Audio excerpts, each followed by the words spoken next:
Bridget Fonda made a choice that shocked Hollywood. At the peak of her career, she quit. She married the man who scored Batman and disappeared. For years, people wondered if she was okay. Then cameras caught her in 2022. She'd gained weight. She looked happy. But that wasn't the end. By 2025, something changed again. The new photos show a transformation so extreme, it sparked wild theories. The woman who chose privacy is suddenly everyone's biggest mystery. Bridget Fonda was born on January 27, 1964, into one of Hollywood's most powerful families. Her grandfather, Henry Fonda, had already become a legend by starring in films like The Grapes of Wrath in 1940, 12 Angry Men in 1957, and On Golden Pond in 1981. That last role earned him an Oscar at the age of 76, after so many nominations over the years. Henry's children, Jane and Peter Fonda, also became stars. Jane won Oscars for Clute in 1971 and Coming Home in 1978. Peter became a symbol of the counterculture with Easy Rider in 1969, a film he co-wrote, produced, and starred in. He even earned an Oscar nomination for the screenplay. When Bridget was born, she inherited a name tied to more than 30 Oscar nominations and 3 generations of stardom. From the start, she was Hollywood royalty, but that came with heavy expectations and constant attention. Yet behind the glamour, the family had its share of pain. Bridget's parents, Peter Fonda and Susan Brewer, divorced in 1974, when Bridget was just 10. After that, Peter married Portia Crockett, who became Bridget's stepmother. They lived between Los Angeles' Coldwater Canyon and Paradise Valley, Montana. These places couldn't have been more different, one filled with Hollywood's elite, the other peaceful and rural. Bridget grew up in both worlds, but the split of her parents left deep scars. Peter himself carried his own childhood trauma. His mother died by suicide when he was 9, a fact kept from him until he was a teenager. That dark history cast a long shadow, and Bridget's early life became a search for balance in a family marked by both success and sorrow. Her very name carried a tragic story. Peter named her after Bridget Hayward, the daughter of actress Margaret Sullivan, who was Henry Fonda's first wife. Young Bridget Hayward had died by suicide at 21 in 1960, not long after her mother's death from an overdose. As a child, Peter had admired Bridget Hayward, and her death left a lasting mark on him. Naming his daughter Bridget was his way of keeping her memory alive. This choice gave Bridget Fonda's identity an emotional weight that few knew about, tying her forever to a legacy of love, loss, and heartbreak. Though born into a famous family, Bridget didn't grow up immersed in its fame. After the divorce, she and her brother Justin saw little of their famous relatives. Jane and Henry were distant figures. Bridget focused on home life, craving stability more than stardom. She once said that having a safe, steady home meant everything to her as a child. This need for normalcy shaped the way she approached her own career. When she decided to act, it wasn't because of family pressure.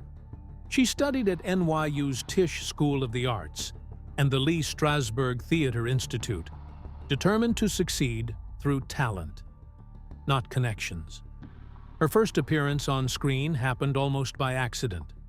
At 4 years old, she was in the hippie commune scene of Easy Rider, though she wasn't credited. The film cost only $400,000 to make, but earned $60 million worldwide. That small, unplanned role was her quiet start in a world she hadn't yet chosen for herself. Bridget's school years were spent at the prestigious Westlake School for Girls in Los Angeles. Later, she chose Harvard, where she earned a degree in the history of art. At Harvard, she dug deep into Renaissance and modernist works, a path that showed her hunger for more than just fame. During high school, she acted in Harvey and discovered her true love for the stage. The thrill of performing changed everything for her. That moment pushed her to take acting seriously, and she dove into intense method training at NYU, where she graduated in 1986. In 1988, Bridget Fonda stepped out of the long shadow of her famous family and showed Hollywood she was ready to make her mark. That year changed everything for her. She took on 3 very different roles that showed just how much range she had. First came You Can't Hurry Love, a romantic comedy where she played Peggy Kellogg. It wasn't just a small part. Bridget's charm and sharp timing helped the film pull in over $9.3 million at the US box office. For an indie film at the time, that was no small feat. Then she lit up the screen in Shag. As Milena, a wild and ambitious Southern girl, she brought energy and fire to the role. But it was Scandal that truly made people sit up and take notice. Filmed in 1988 and released in 1989, the movie threw her into the heart of one of Britain's most shocking political sex scandals. Bridget played Mandy Rice Davies, a young woman at the center of the Profumo affair that rocked the British government in the 1960s. At the start of her career, taking on such a bold and provocative role was a risk. Hollywood couldn't ignore her anymore. That trio of films made sure of it. The attention didn't stop there. Bridget's daring choice in Scandal earned her something few expected: a Golden Globe nomination for Best Supporting Actress. She was just 25. Suddenly, she found herself being compared to veterans of the screen. The nomination stunned many, especially given the film's explosive subject. The Profumo affair had been so sensitive in Britain that television dramas about it had been blocked, even decades later. Bridget's performance was called calculating, funny, intelligent, and even vicious. She turned what could have been a simple role into something layered and unforgettable. That Golden Globe nod in 1990 proved she wasn't just another starlet looking for easy fame. She wanted challenging roles, and she wasn't afraid to take risks that could have ended her career. Choosing to play Mandy Rice Davies wasn't just a bold move, it was a gamble. Mandy wasn't some harmless figure from history. She was seen as both a victim and a troublemaker in a scandal that toppled a government. At just 18, the real Rice Davies stood in court and delivered the famous line, "Well, he would, wouldn't he?" That one sentence became a symbol of the changing times. For Bridget, playing this role meant embracing a character caught between power, betrayal, and desire. Scandal didn't shy away from the raw and uncomfortable parts of the story. The film explored nudity and the dark, messy truths of political scandal. Bridget didn't hold back. She brought every part of Mandy's complicated world to life.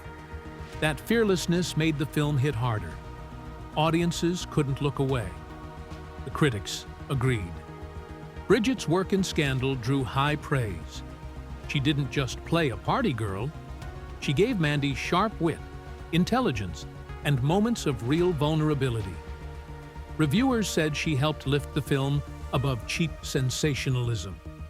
She, John Hurt, and Joanne Whalley gave the film a sense of sadness and humanity that stayed with viewers long after the credits rolled. Roger Ebert called the performances flawless. Critics pointed out how the quiet direction gave the actors room to create real, complex people. For Bridget, this wasn't just about fame. It was about proving she could handle hard, emotional material and bring real power to the screen. Bridget Fonda's big break came in 1990, when she joined one of the most powerful film franchises ever made. She played Grace Hamilton in The Godfather Part III, stepping into a world that had already left a huge mark on American cinema. The first 2 Godfather films, released in 1972 and 1974, had a combined total of 16 Academy Award nominations and won 9. They were not just movies. They had become legends. For Bridget, this role meant more than just work. It brought together 2 great Hollywood families, the Fondas and the Coppolas. Her grandfather was Henry Fonda. Her father was Peter Fonda. Her aunt was Jane Fonda. Now, she was stepping into the universe created by Francis Ford Coppola, who agreed to direct the third film only after facing serious money problems. Coppola even wanted to call the film The Death of Michael Corleone, to show it was more of an ending than a true sequel. But no matter the title, this film was huge. It came out on Christmas Day in 1990 and earned over $136 million worldwide. Even though people thought it was the weakest of the three films, it was still a major moment for Fonda. She had joined a piece of history. Bridget was only 26 years old when she found herself on set with giants of the screen. She worked with Al Pacino, who was 50 at the time. She shared scenes with Diane Keaton, Talia Shire, and Andy Garcia, who would go on to earn an Oscar nomination for his role. Pacino was paid $8 million for the film, showing just how high the stakes were. The pressure was real. Robert Duvall, who had played Tom Hagen in the first two films, didn't come back because of a salary dispute. That meant Coppola had to adjust the story, bringing in new characters like Grace Hamilton and B.J. Harrison, played by George Hamilton. Bridget's scenes with Pacino and Garcia, especially in the first part of the movie, showed that she could stand her ground with some of the best in the business. She later spoke about how scary but thrilling it was to work with actors who had helped define modern film. Her character, Grace Hamilton, made a strong impression, even though she didn't have much screen time. Grace was a sharp journalist who wanted to expose the Vatican's financial scandals.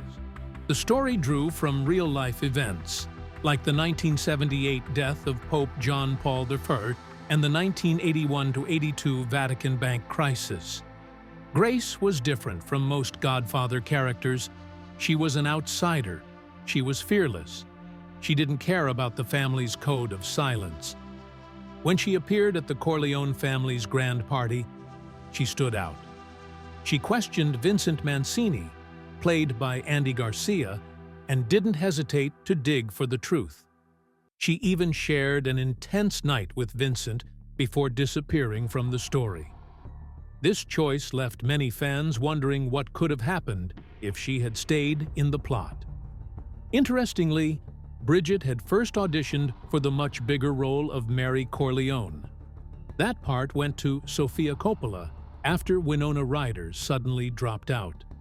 Some critics and fans have always felt that Bridget's talent could have changed the way people saw the film. The pressure surrounding The Godfather Part III was massive. The budget was $54 million, which was a lot of money in 1990. It made $6.3 million in its first domestic weekend and went on to earn $66.7 million in the U.S. The worldwide total was $136.8 million. Most films would love those numbers, but for a Godfather film, people expected more. Every part of the movie was examined and debated. The casting of Sofia Coppola as Mary drew huge criticism. So did the fact that Robert Duvall was missing. Everyone involved knew their work would be measured against the incredible standard set by the first two films. The movie received 7 Oscar nominations, including Best Picture and Best Director. But it didn't win any. That made it the only Godfather film to leave the Oscars empty-handed. For Bridget, holding her own in that high-pressure setting was no small feat. Bridget Fonda's rise in the 1990s was nothing short of stunning. When Single White Female hit theaters on August 14, 1992, it didn't just make money, it became a cultural storm. Made for $16 million, it brought in $84.1 million worldwide. It stayed hot even after its theatrical run, landing in the top 10 rentals of 1993. But it wasn't just the money. The phrase single white female entered everyday language. It became a quick way to describe someone who acted like a stalker or tried to copy everything about another person. The story of Allison Jones, played by Fonda, hit a nerve. She faces off against a roommate who slowly turns dangerous. Jennifer Jason Leigh played that roommate, Hedra, and together they captured fears about sharing space with strangers. The film was so powerful, it sparked parodies and imitators. Even today, the term single white female still gets used when people talk about toxic friendships or relationships. Critics at first didn't know what to make of it, but over time, its impact on language and thrillers became clear. It stood out because it showed women stalking women, while most thrillers then focused on male predators. It added fuel to talks about gender, trust, and city life. Fonda's role in that film showed what she could do. As Allison, she seemed fragile at first, but as the danger grew, she fought back with smarts and strength. This mix of fear and fight made her the perfect actress for thrillers of the time. The tension in Single White Female worked so well partly because of how she played off Jennifer Jason Leigh. Leigh's character scared audiences, but there was also a strange sadness to her. Fonda kept her reactions real, not over the top. That made viewers feel the terror even more. The movie's success brought a wave of similar stories about bad roommates and dangerous house guests, but few matched what Fonda and Leigh pulled off. Fonda even got a Golden Globe nomination for Best Actress. She set a new bar for women in thrillers, showing complexity and grit that helped change the genre. That same year, Fonda proved she could switch gears. In Singles, released in 1992, she played Janet Livermore, a barista in Seattle caught up in love and heartbreak. The film earned over $18 million. Critics liked it too, with a 79% rating on Rotten Tomatoes. It captured the mood of the time and featured cameos from grunge legends like Eddie Vedder, Stone Gossard, and Jeff Ament. Fonda's role in Singles showed she could bring humor and warmth, far from the dark world of thrillers. The movie's impact stretched beyond film. It inspired Warner Brothers to consider a TV version, and even gave birth to Friends, according to its creator. Fonda's ability to shine in both a thriller and a rom-com in the same year made it clear. She was one of the most versatile stars of the decade. In 1993, she took on a massive challenge in Point of No Return, a remake of La Femme Nikita. As Maggie Hayward, a junkie-turned-assassin, Fonda transformed herself completely. She trained hard, learning martial arts, shooting, and even how to move with grace. The change was so striking that director John Badham compared it to Pygmalion. At first, Fonda wasn't sure she wanted the part, but after talks with her single white female director, she signed on. The studio doubted she could handle the physical side of the role. She proved them wrong. Nearly every actress under 30 wanted that role. Julia Roberts even said no twice. But it was Fonda who nailed it. Her Maggie was deadly but elegant, raw but refined. The film became a cult favorite. Her journey from street criminal to sleek killer remains unforgettable. Fate stepped in again when Quentin Tarantino offered her a part in Jackie Brown. It wasn't through agents or auditions. He met her on a flight and offered the role mid-air. The film, which came out on December 25, 1997, earned $74.7 million on a $12 million budget. Fonda played Melanie, a lazy, stoned beach girl who added a mix of humor and danger to the story.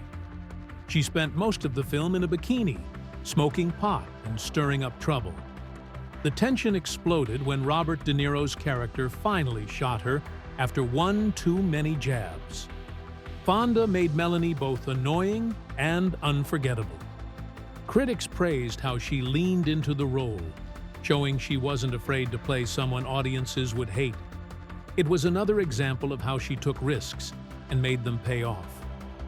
In 1998, she stunned audiences again in A Simple Plan.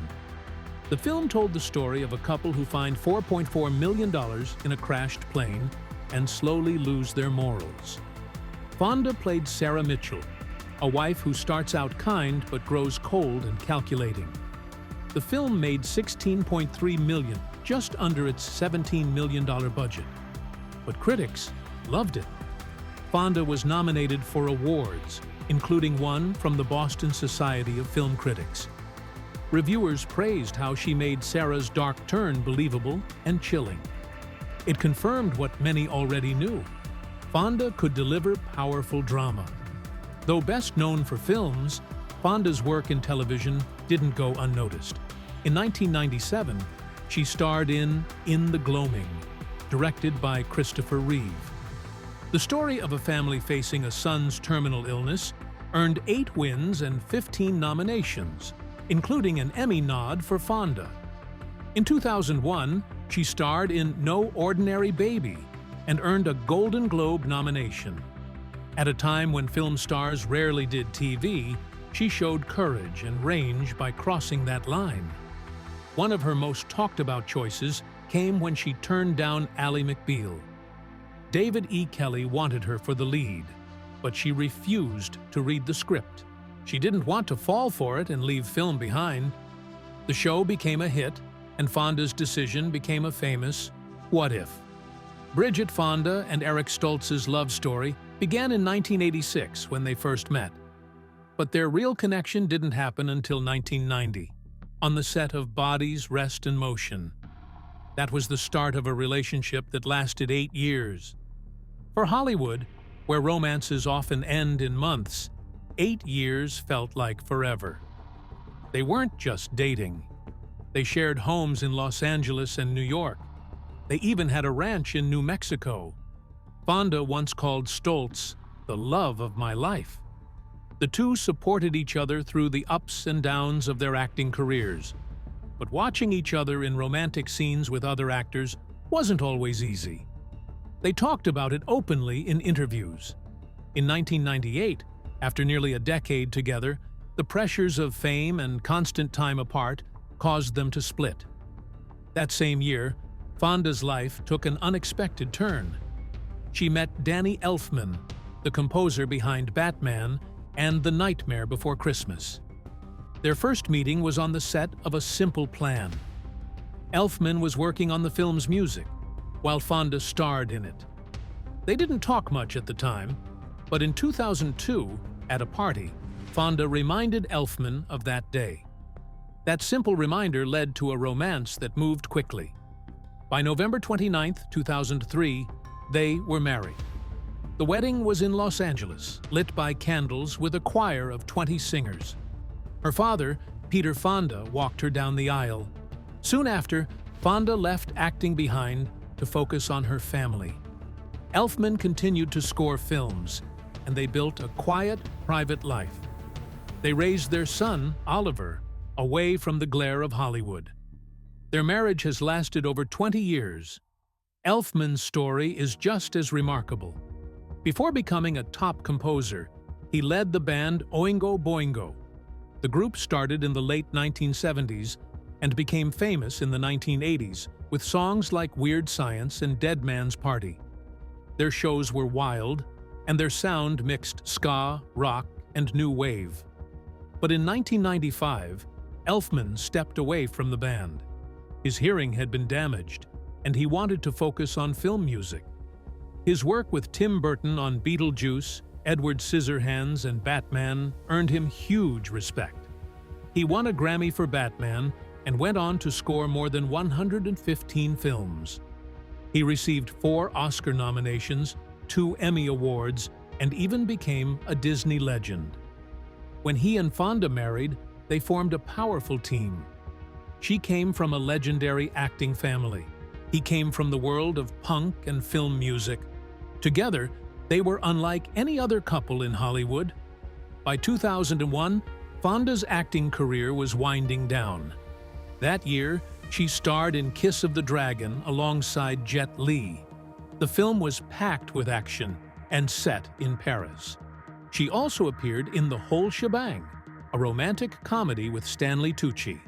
That was her final film role. She seemed ready for a new chapter. Then, in February 2003, everything changed.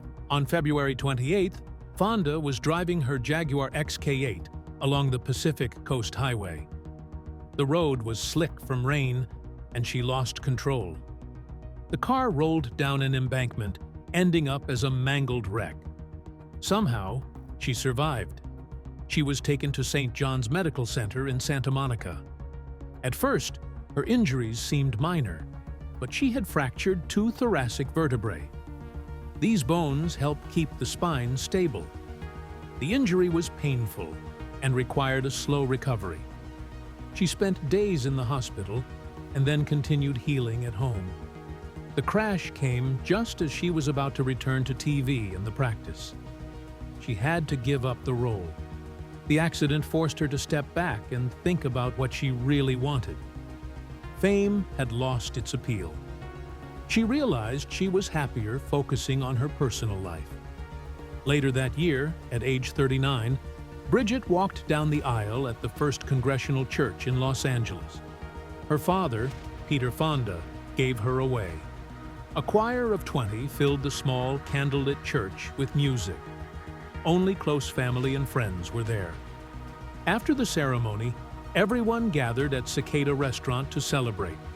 Danny, 11 years older and famous for scoring Tim Burton's films and creating the theme for The Simpsons, was marrying for the second time.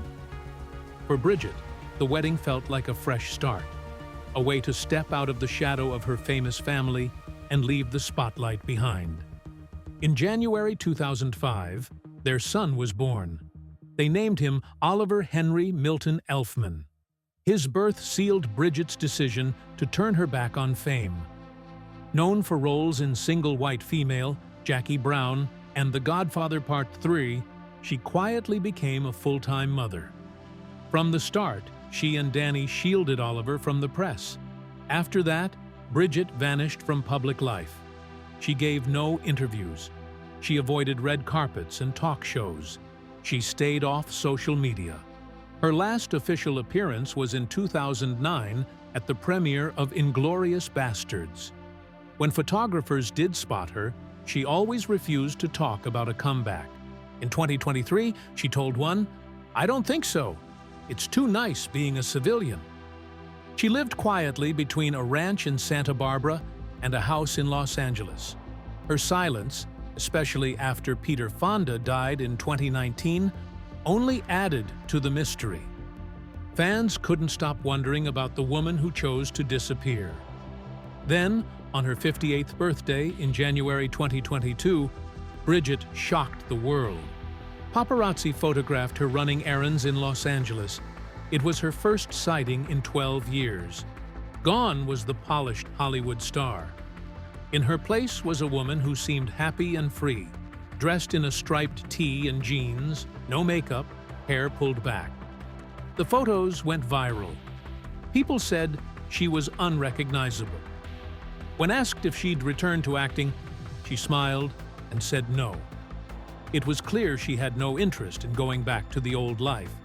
She had found peace in being ordinary. The surprises didn't end there. By 2025, Bridget had lost about 80 pounds since that 2022 sighting. The change was so dramatic that it set off a wave of rumors. Some thought she had used weight loss drugs like Ozempic. Others guessed surgery. But no proof ever came out. People close to her said she focused on eating smaller portions, walking, and doing more cardio. Whatever the reason, the difference was huge, about the size of an average adult's body weight. Bridget didn't comment. She let people wonder while she kept living on her own terms.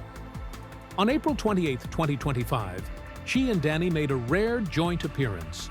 It was their first in 16 years. Photographers caught them outside their Los Angeles home, sorting through items in their garage. Bridget wore a black pea coat, white t-shirt, and sweatpants. Danny had on all black and a baseball cap. Both looked relaxed and happy. The sight of them together silenced gossip about their marriage. People had wondered if they were still together, especially after Bridget was seen without her wedding ring in 2024. That day, it was clear. they were still a team. Their son, Oliver, now 20, wasn't with them, but the glimpse of their quiet, shared life reminded fans why Bridget's story continues to fascinate.